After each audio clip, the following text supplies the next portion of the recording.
Whenever we finish a project, we do a lot of soul searching. A lot of reference got kicked around. The Seven Samurai, the Magnificent Seven. We talked very early on about showing off a more human approach to Spartans. I mean, we definitely focused on trying to go back to sort of the core of what made Halo CE, the Combat Evolved, the sort of phenomenon that it is. I remember my first time playing Halo, and I was in that first level, and after winding through these technical corridors, fighting aliens, and then I step out into this world, and it just opens up in front of me, and it's beautiful and alien and huge. That was a sort of seminal moment for me, and I think that's part of what we want to capture in Reach.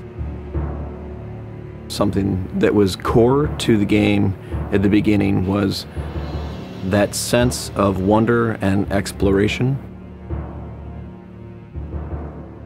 We started with a series of events. We basically set out like, okay, from this date on Reach to this date, we built a military campaign. We all had a desire to really flesh out the backstory of what happened prior to Master Chief and Cortana even entering the picture. We knew there were other Spartans, and it just seemed like such a rich area to tell a character-driven story with new characters. We wanted this team to feel like a Delta Force type team that are usually a smaller number. Why are we not seeing explosives residue? This particular team, Noble Team, they've survived by staying together. You're Noble 6, you're a replacement for a Spartan that's died. You're experiencing this story, boots in the mud. We looked at the story of Reach, and it was obviously a more intimate, character-driven story. We really needed the attention to real-world detail, trying to make these characters' faces really feel like believable. We started everything over from scratch, came up with a whole new rig for how we animate faces and also how we approach like texturing them, modeling them, everything, and just put a lot more time. Difference about a couple million polygons. We absolutely want Reach to tell a human story, and that's going to require us to invest significantly into higher fidelity models, much more open environments, larger numbers of AI than ever before in a Halo game. To pull off the vision for what we had for this game, we ended up gutting almost every part of the engine, retooling things to make it run faster, to make it run better, it look better. We had to throw out all of our technical systems. We had to then throw out the content that went with it because that content didn't represent the new bar we were going for. Copy that, on our way. Don't need command to tell me. Been on hers half my life. Let's shoot it. We've got a great team of guys, and they could take motion capture and they could make the poses way more dynamic, way more expressive. Those changes bring out the life, they bring out the style of our characters. We had probably 4 times the amount of polygons to play with this time around, which gave us a lot more freedom and creativity in what we wanted to achieve. When you look at total engineers that are actually putting code that are actually affecting this game, I mean, it's massive, 30 plus guys, it's crazy. When you shoot a rock face, you'll see sparks, rock chips, dust. In Halo 3, we had a maximum of 100 colliding particles. In Halo Reach, we have thousands. We've got much more customizable Spartans than we've ever had in the past. The number of polygons we can draw at one time is skyrocketed. It's changed the way we build things up close as well as out far. This is where Noble Team arrives, and then you're going to work your way down, all the way down these terraces.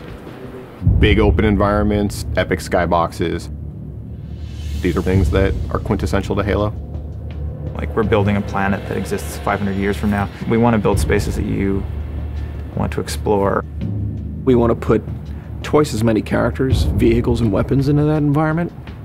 That's going to require massive improvements to the way we handle our artificial intelligence in the game. We now can put so many AI in an encounter that you can put 4 Spartans, the player, 8 Marines against 30-ish Covenant, and that's an actual serious challenge.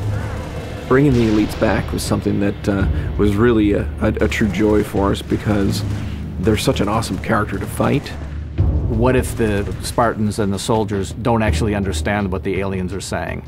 What's that going to feel like? What if we can get back to having the aliens feel really alien and threatening? these people and this planet and this story deserves something new and different. Just a different underlying sense of tragedy, heroism. We're rebuilding everything from the ground up. You have to walk this very fine balance. We want to add new things, but we don't want to rough up anybody's baby. I mean, that's the whole thing about the crazy sausage that is Bungie's Halo Reach ODST universe, is that we've sort of developed this gameplay that every person sort of has the different things about it that they like, and I still think that we still struggle to figure out exactly what, you know, like what can we add or remove without pissing off certain people in the population. We looked at the Halo 3 assault rifle, and it really does feel kind of dated. It fit the tech then, but now we have all of these new polygons to play with. We went to a lot of trouble to sort of ground the weapons and the vehicles more in this sort of more real, more gritty world.